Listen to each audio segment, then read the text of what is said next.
بعض بزرگوں سے سنا ہے کہ علم نمک کے برابر ہونا چاہیے جبکہ عمل آٹے کے برابر ہونا چاہیے۔ پیارے مرشدی، اس جملے کی وضاحت فرما دیجئے، اور یا مرشد میرے لیے اولاد کی دعا بھی فرما دیجئے، اللہ پاک مجھے نیک اولاد سے نوازے۔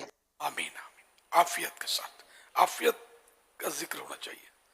لنلی لنجی اگر اولاد آئی، بڑی ہو ہیروئن پیا، گھر کے ٹول ٹپڑ بیچ آیا، تو پھر بولے یار ایسی اولاد تو نہیں ہوتی تو اچھا تھا۔ تو ہمیشہ عافیت، کہ اللہ پاک عافیت والی اولاد عنایت فرمائے۔ پہلے تو پتا چلے وضاحت تو کب ہو کہ جب کس بزرگ نے ایسا فرمایا ہے۔ میں نے تو پڑھا سنا نہیں کہ اچھا ہے کوئی بزرگ، اچھا اچھا۔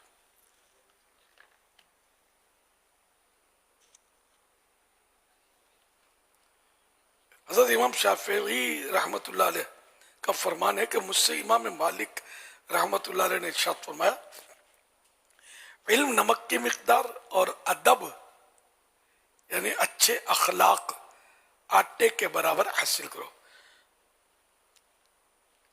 مطلب یہ کہ علم بغیر ادب کے فائدہ نہیں دیتا، اور ادب زیادہ ہو تو قلیل علم بھی نفع دیتا ہے۔ اسکول اور کالج میں پڑھنے والے دنیاوی علم کے ساتھ ساتھ علم دین اور ادب کے حصول کو بھی اپنا مقصد بنائیں، اور جو دینی علم میں پہلے سے مشغول ہیں انہیں بھی اپنے کردار و اخلاق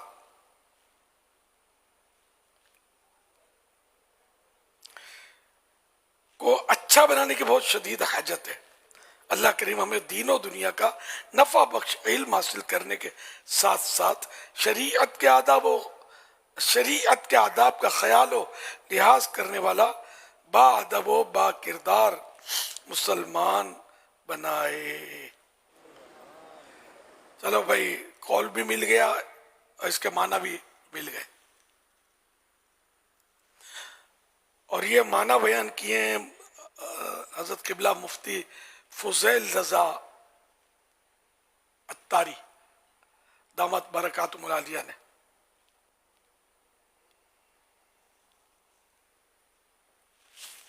صلو علی الحبیب صلی اللہ علیہ وسلم۔ صلی اللہ تعالی